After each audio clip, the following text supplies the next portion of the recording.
primary care is an innovative, alternative path to insurance-driven healthcare. Typically, a patient pays their doctor a low monthly membership and, in return, builds a lasting relationship with their doctor and has their doctor available at their fingertips. Welcome to the My DPC Story Podcast, where each week you will hear the ever-so-relatable stories shared by physicians who have chosen to practice medicine in their individual communities through the direct primary care model. I'm your host, Maryal Concepcion, family physician, DPC owner, and former fee-for-service doctor. I hope you enjoy today's episode and come away feeling inspired about the future of patient care, direct primary care. Welcome. This is a super special episode because Rosetta Fest 2024 is coming up in less than a month. And I cannot wait to be celebrating the great American comeback story that is the story that we are all creating by transforming healthcare through transparency and accessibility centered around direct primary care. So especially if you're a physician, employer, union leader, benefit advisor, clinical leader, listen up to today's guest and everything that he is sharing. So with that, welcome back to the podcast, Dave. Yeah, great to be back. Looking forward to seeing you in DC real soon. Absolutely. So Dave, for those people who might be new to the podcast or might be new to direct primary care in general, can you do me a favor and just reintroduce yourself to the audience? Yeah, well, I'm the co-founder of Health Rosetta. And what we do is we rebuild health plans from the ground up. And some of you may not know that I was the first national writer writing about DPC, wrote the seminal paper on DPC. And finally, we have health plans that are, rather than DPC bolted on the side, which is much better than not being there, there's actually health plans built around DPC. So it's been a long time coming, and there's been a lot of growth of employer support for that. And we've played a pretty significant role in that. So it's exciting to get to this point. And it's definitely a full scope moment, because if you listen to Dr. Garrison Bliss, the father of DPC, the person who put DPC on the books legally for the very first time, in his podcast, the very first one he did, and I'll link that in the blog accompanying this podcast, he attributed really learning about DPC and exploring DPC with you back in the day. And it is such a full scope moment that he is going to be one of the presenters at this year's Rosetta Fest. Yeah, I mean, I'm so grateful for somebody as creative as him, and so many people in the movement. They're very open about sharing the challenges, the opportunities, the secret sauce, really all that. And that makes it very different than a lot of the rest of the healthcare system. And it's just very refreshing to have that and give people like Garrison the huge credit for that.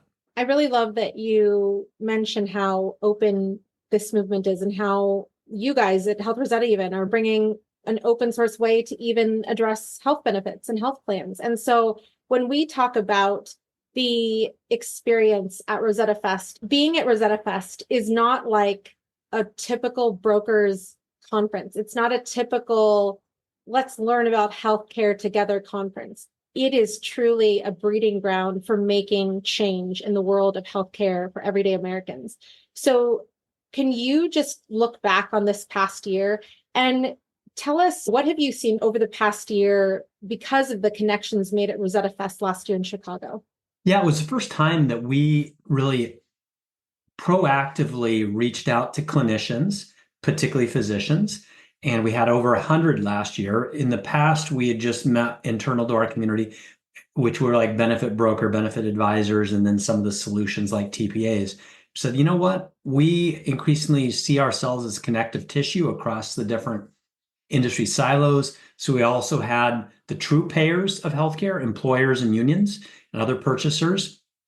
And it was really amazing. And I think everybody who was there just felt this palpable shift that we'd all been kind of waiting for. And we had these awards for the first time that were called the Rosie Awards that recognize the best health plans in America. And it just sort of fueled what we were just talking about, people sharing, like, how did they do it? Everybody has unique challenges in their market, but there's a lot of common threads. And one of the key criteria was that on these Rosie Awards was high what we call plan grader scores. So we actually score health plans. And it's just weird, right? That everything in our economy is we're reviewing, rating, your Uber driver, your, random Bic pencil on Amazon, there's 54,000 reviews, 20% of the healthcare economy, which is health plans, right? They govern everything in healthcare for better or for worse. There was no objective market value. And so we changed that. It took us a number of years. And at the time, we had about 200 plan graders. There were about 50 companies that we recognized and employers and unions. And you go forward just a year, we have 2,000 plan graders and many more employers doing this. And when I wrote the book that kind of launched our movement around the health benefits for employers, that was 7 years ago, almost to the day. I joke on LinkedIn that I had to be an archaeologist. I had to dig so hard for healthcare's Rosetta Stone. And I found 5 successes around the country. Today, we're in the low thousands. We've come a long ways. We're also very sober. Like, we've got a long ways to go, right? There's obviously a lot more than 1,000 employers, but it's really great to see it grow exponentially. And any of exponentials, you don't have to double that many times for it to really make a mark. And when you bring it down to a community level, right? One of the communities that we're highlighting at Rosetta Fest is in Northeast Ohio. And 5 years ago, they were at square one. Now it's almost like, how in some communities there's Kaiser Permanente and the rest of the country there's not. It's just kind of a thing. These Health Rosetta style plans in some locales are just another one of the mainstream options. And it's exciting to see that word of mouth. And we all know the best marketing there is word of mouth, and the best content of word of mouth is success and case studies. And so that's really what we centered the event around last year, and are really doubling down on that this year. And it's so appropriate that one of the opening talks that you're going to be giving is entitled Unleashing a New Healthcare Economy. And I think that that is so fitting, not only because of what you said, but because we are seeing so much momentum. And like you just shared, you don't have to see this crazy buy-in from everyone all at once. The buy-in is happening, and where it's happening, it's creating these stories that we're going to be celebrating again during the Rosie Awards at this year's Rosetta Fest. The other thing I want to point out is that it's so fitting that as we are talking about healthcare economy, we're talking about transparency, really truly changing healthcare and rebuilding from the ground up, local focused healthcare around a DPC doctor. We are going to be celebrating with Rosetta Fest in Washington, D.C., where policy meets action. So can you tell us about what should we expect going to DC this September? Yeah, I mean, it's kind of an interesting dynamic, because you go back to my TED Talk, which I did around the time I published that book. I said the cavalry's not coming from DC to fix healthcare, it's on us. And we still feel that way. Having said that, right, DC matters. And it's not like that we're all going to DC to get the answers. It's to show like this is working. This is working at scale. And we can do things to make it work even better, like that new healthcare economy you're talking about. It's still crazy that there's lack of clarity and lack of law around enabling people to pay for DPC services with HSAs. It's clearly not insurance. You should do that. And then we're also convening, there's a very bipartisan bill that Senator Mike Braun, a conservative Republican from Indiana, is co-sponsoring with Bernie. Not exactly political aligned folks most of the time, but that's the great thing about this movement and transparency. Over 90% of Americans agree on these things, and that bill's got a bunch more sponsors. And a lot of what it's about is transparency around data and access to data. Of course, you can't manage what you can't measure. And so that's a big part of it. And then just letting one of the reasons we're kind of coming out of the shadows is, yes, there's the political dimension to DC, but there's also a lot of industry associations. There's unions that are headquartered there. There's academics there. And we need to let them know that the number one place that people get healthcare is employers. Like, it's twice as much as Medicaid, 3 times as much as Medicare, yet it's not really understood and it's not really studied. And so we have millions and millions of lives and claims and all that are there to be studied. We know it's an industry that academic studies matter. And we're like, bring it on, study this. We got nothing to hide. There's no funny games here. And so knowing that already very conservatively, this is a $30 billion economy. That's a big industry that by most comparisons, it's a relatively young one that is this new healthcare economy. It's the DPC, it's the on-site, near-site clinics, it's the direct contracting, and these things that people have just said, the old system is just not getting the job done. It's causing misery for both clinicians and patients alike. And one of my favorite quotes is a Buckminster Fuller quote that says, you never change things by fighting the current reality. You create a new model that makes the old one obsolete. That's what we've done. And with that, the other thing we've seen is you don't change people in healthcare by begging them. You create something that's very attractive, and they have FOMO. I've seen this with hospitals before. And we're now seeing very big hospitals that have not been known for their great value and great cooperativeness say, you know what? We need to work with you guys. How does this work? We want to be a part of this. And we step into that. Great. We want them to come on board. Every CEO in America says their most valuable asset is their employees. So therefore, we're with the employers. It's a privilege to serve the most valuable asset for employers. And we would love to have great clinicians and clinical delivery organizations working with us, but they got to work in an ethical, fair way. And we've always had that with DPC. And the reason I studied DPC from the earliest days was seeing like, this is the microcosm of what the larger system needs to be. Now people are starting to get it over a decade later. Stay with us. We'll be right back. Hey, business enthusiasts, ready to boost your entrepreneurial journey? Tune in to the Growth Gear Podcast with Tim Jordan, presented by Carbon 6. Tim dives into cutting-edge business growth strategies and new brand insights. Whether you're a startup founder or a seasoned exec, gain the tools to elevate your business. Subscribe to the Growth Gear with Tim Jordan on your favorite podcast platform. Shift into high gear. The Growth Gear is your guide to fast-paced business success.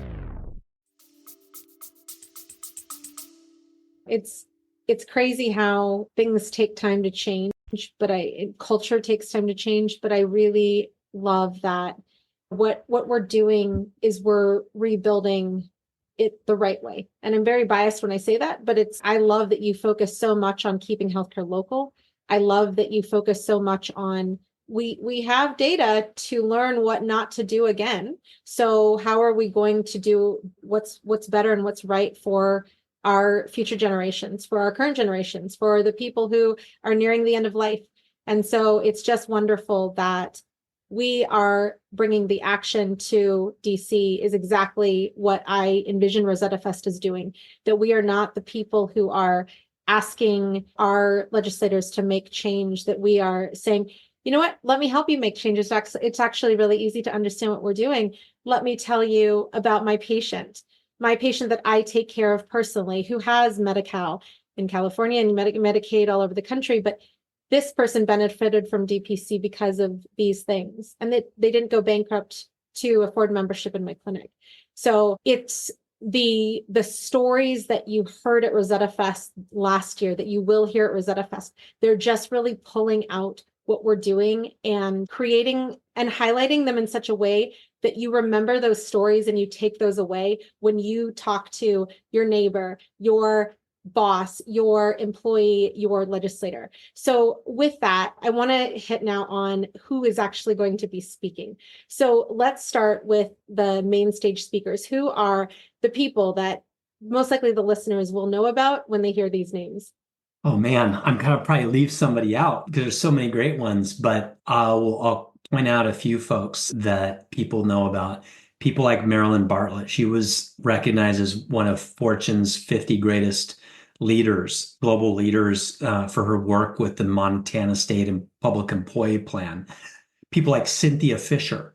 She's been the force behind Patient Rights Advocate and Power to the Patients, which has been very central in pushing the transparency legislation. Marty McCary, he's written 2 New York Times best-selling books, very influential. Many of us know about it. And his latest book is coming out on medical dogma called Blind Spots.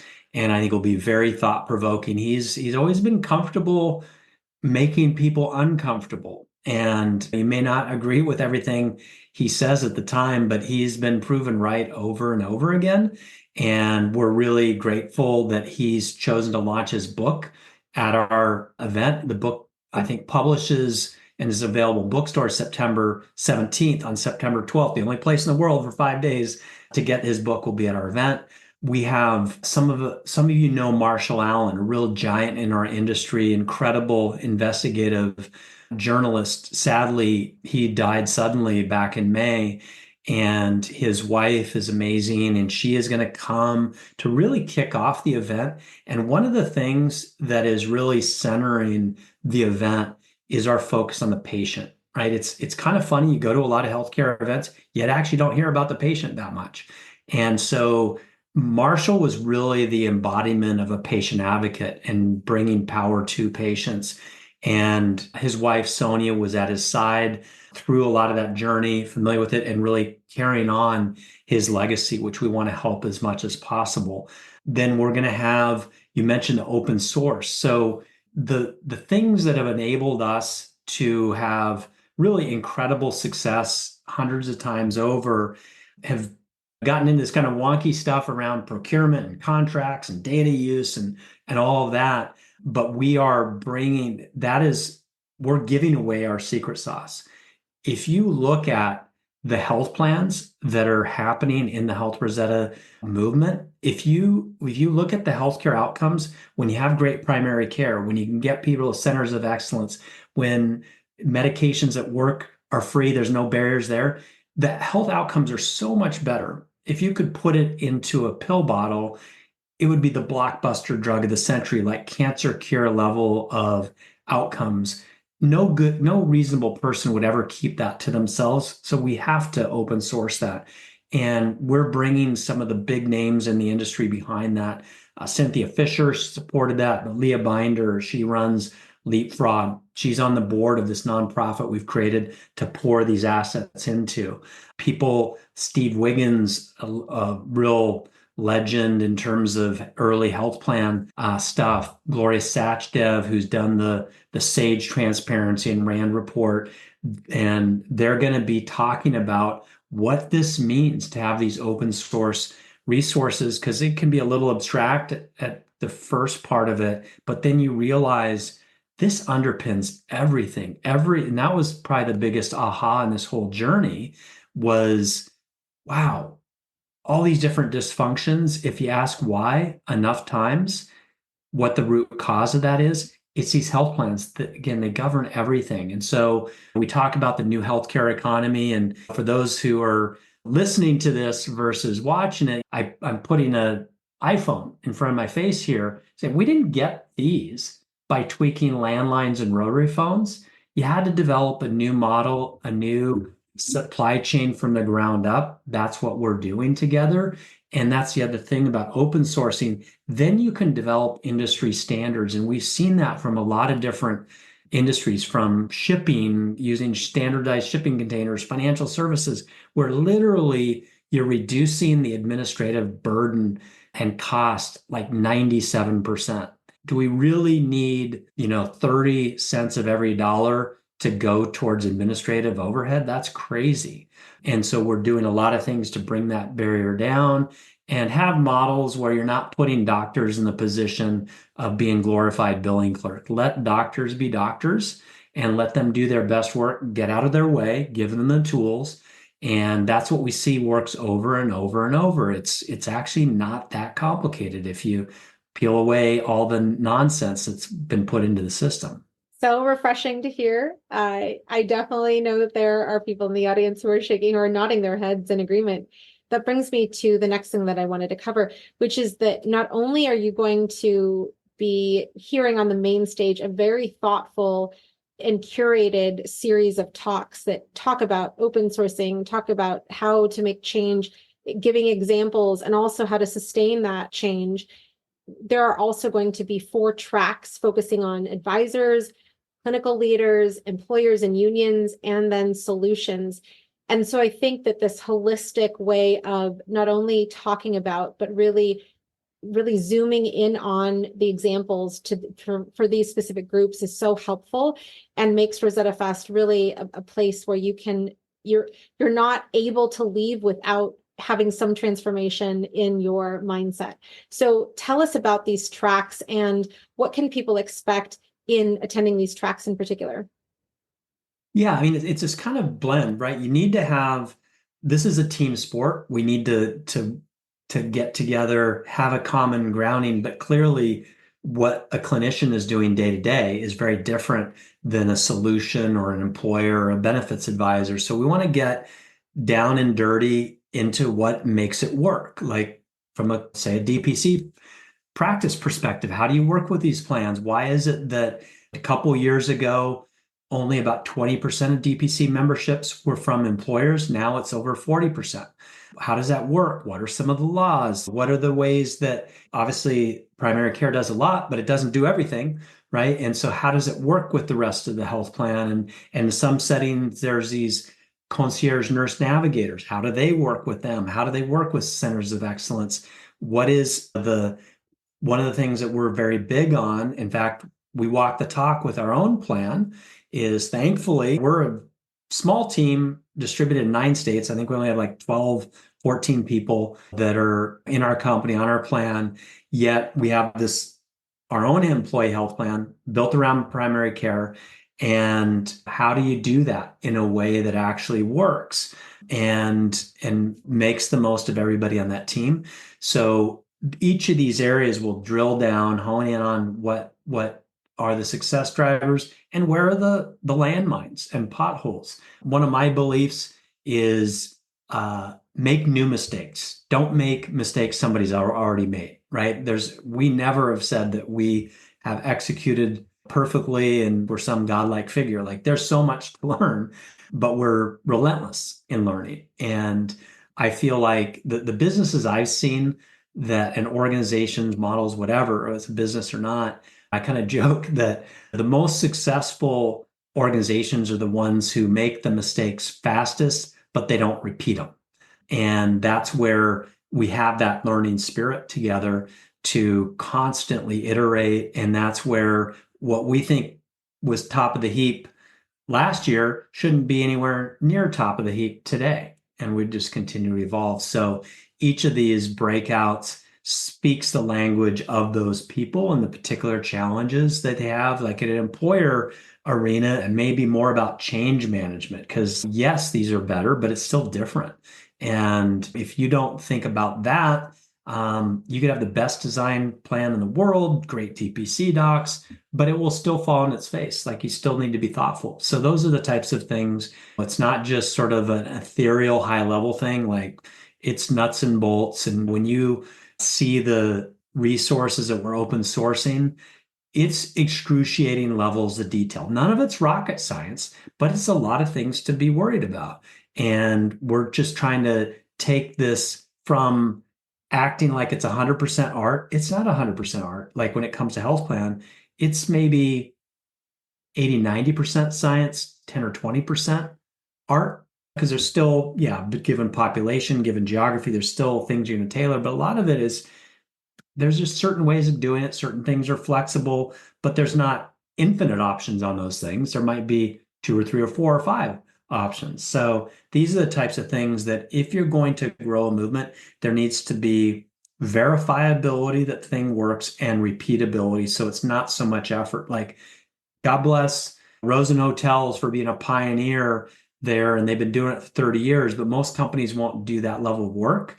Even if you can make a strong case it's worth it, they just won't for whatever reason. So we've brought the barrier down so that you can grow these things rapidly. And that's been the big change, even in the last year, how much more straightforward it is to repeatably bring these out to a lot of employers. what you're saying about how we're going from the nuts and bolts, helping people learn the nuts and bolts, helping people reevaluate like what they're doing back in their own communities, to give them ideas as to how to change or how other people are doing things. We are culminating the celebration of that change on Thursday with the Rosie Awards. So tell us about the Rosie Awards, because it really fueled me with this level of success is only possible because this health plan was developed around a DPC clinic. Yeah. And it is so amazing when you see this and you see it and one of the takeaways, if you zoom out from these Rosie Awards, is these are the best employer and union health plans in America. And we judge that by the plan grader. We judge that by what we call the Health Rosetta dividend. We know that there's $1 trillion of waste in the US healthcare system. That's an absurd number. What we love to see is people take that, what others are wasting, and say, let's put it towards our employees. It could be their education, it could just be their pay, right? Rather than health benefits eating up all the raises. That's the most straightforward. We've seen companies subsidize home solar, healthy food, full-on college education, just whatever is appropriate, and then maybe supporting their community. And then the third criteria is this kind of abundance mindset and collaborative spirit, that they're willing to share it with others, because we'll never have this grow to what it should be if people aren't willing to share. Within our community, we are, and we've really done quite a good job of that with the benefit advisors. It's been really great within the DPC community how that's happened, but we need that with all groups, like particularly employers, is fostering that same sort of collaborative spirit and competitive spirit. Like, who doesn't want to be on the best companies to work for and now the best employee health plans? And so the fact that they can see this happening all over the country, rural, urban, small, large, bunch of different industries. One of the awards that we really love to highlight this year, it's called Walk the Talk. There's people in our industry, right? A medical practice is an employer. We're an employer. The TPAs, they're employers. And sometimes, I'll needle my doc friends who are complaining about some big carrier doing this or that. And I empathize with them. And then I'll say, and what do you offer your employees? And they're like, oh, same company that they just mentioned. And in fairness, there hadn't been great options before. Now there are, right? There's great plans built around DPC. And so we're celebrating the success, and we know that success breeds success. And so that's what we're really doing with the Rosies, showing it's possible all over the place. And we actually this year did a regionalization of that sort of really preview of coming attractions. We went to the Midwest, had an event in Indianapolis recently, and said, what are the best health plans in this region, to kind of preview coming attractions. Think about March Madness, right? You have these regions roll up to March Madness. That's where eventually we want to go, right? Is down at state level, that region level. And then people are like, oh my gosh, this is possible. I didn't realize there was this other thing out there. And again, FOMO can be helpful because it's kind of perceived as safe to do the old stuff, even though it's really damaging to pretty much everybody that matters, the patients and clinicians, and the employers for that matter. And now we're saying, no, that's actually the risky thing, to do that old stuff. That's when you have 100 million Americans today, 41% of adults today, that are in debt to the healthcare system. That's not a bug. That's a feature of our status quo system. That's just a sickening figure. And we know that people self-rationing care because they can't afford it. They have these absurdly high deductibles. There's some emerging research that, like one I saw, suggested by the end of the decade, just the cost of medications with just Medicare recipients will be one of the top 10 leading causes of death in America. And sadly, many of us have stories from family members, neighbors, where, somebody suppressed and didn't tell anybody about the symptoms they had. And then they're hemorrhaging, they're in the hospital, and they're on their final days for a cancer that would have been very treatable. But because of the cost of care, they didn't want to ruin their family's finances and future. It's just tremendously tragic, avoidable situations. I think we're going to hear more and more about financial toxicity, and we see that over and over. Cancer is one of those areas that's gotten some prominence, but it goes way beyond cancer. And there's just no excuse. When we're spending all the money we're spending to then have medical debt on top of that. And here's one of the crazy things that occurred to me. The third largest healthcare economy in the world after the US, after Germany, is the US out-of-pocket spending. It's a $500 billion market today, bigger than Japan, bigger than all the other countries in the world, is our out-of-pocket even after we're spending all this insane amount of money. So we can do much better. And a lot of what we see is a tyranny of low expectations in healthcare, which makes no sense. Like the smartest and most passionate people and compassionate people I grew up with, guess what they became? Doctors, nurses, PTs. Like we're spending this much money with these amazing people. We should have incredibly high expectations, not the low expectations we've become accustomed to.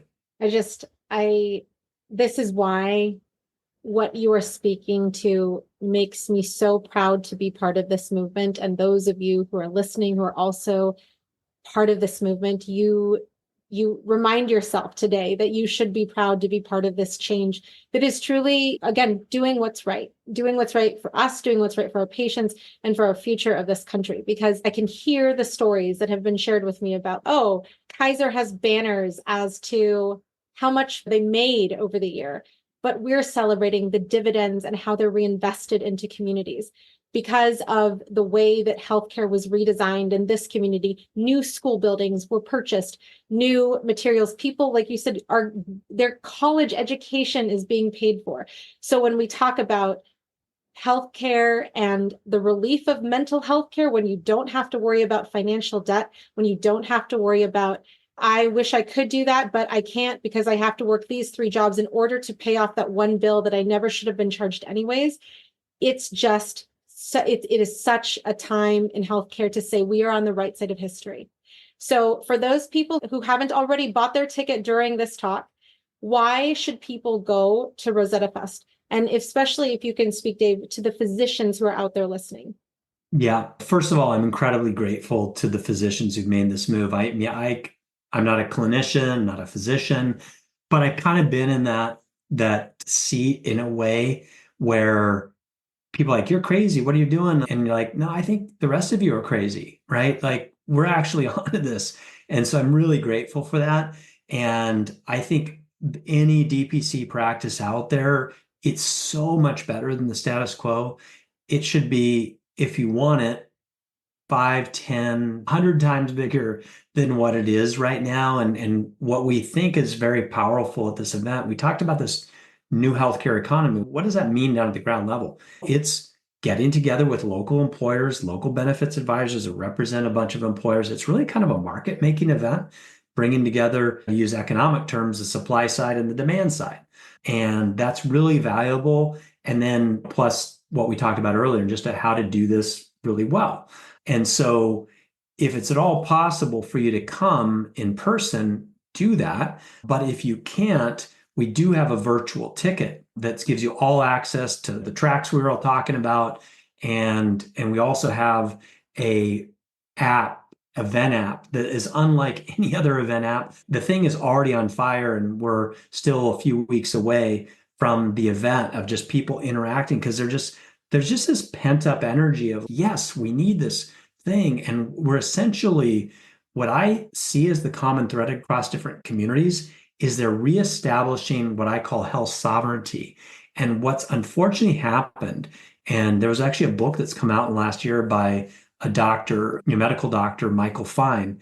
It's called On Medicine as Colonialism. He actually uses this colonialism metaphor that we've unwittingly let our communities get colonized, and it's time to take it back. And one of the key things that I've learned is that every community has a river of healthcare money flowing through it every year. And usually the headwaters of that river of money are the community itself. But rather than work like a water cycle, which it should, much of that river of healthcare money that originated in the community is getting extracted and diverted to Wall Street and kind of Wall Street enablers.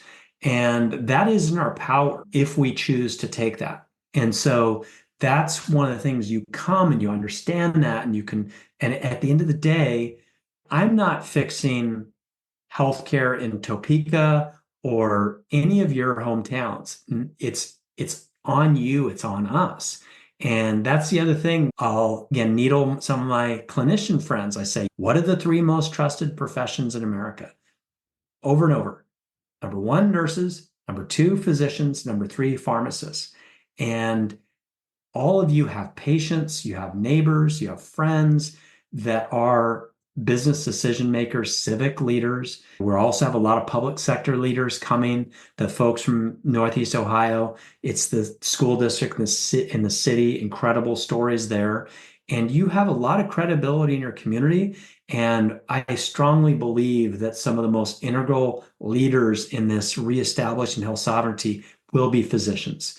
And so giving you the tools, and that's part of what we're doing too, is not just the nuts and bolts, but kind of the softer things. How do you do a kind of a social movement at that local level? That's one of the reasons why, we're going to bring it down from the national level to the state level, but ultimately it's at that community level, kind of that county level. And from my study of health ecosystems around the world that have the best health outcomes, they govern dollars at that kind of scale of water, school, congressional, fire district, sort of 50 to 500,000-ish. Big enough, not too big. And that's where that Health Rosetta dividend, you're like, that community knows best what should be done. In one community, it might be a food desert. Another, it might be, readiness for education. Another, it might be senior loneliness. That's up to you all. And you're in a much better position to do that. We just want to give you the tools to make it a lot easier to understand and do that. And that's what is unique about the event, is these are doers. They're not kind of dreamers. You can go to some event and they talk about some fanciful future. Like, this is happening today, right? It needs to happen in more places, but there's a famous quote, the future is here. It's just unevenly distributed. That's the case here. And so join us, and then you can learn, and you can be really that transformative figure in your community that we need you to be, because as I said, the cavalry's not coming from DC to fix it. It's on us, and we'll give you the tools to make it happen and do all we can to help.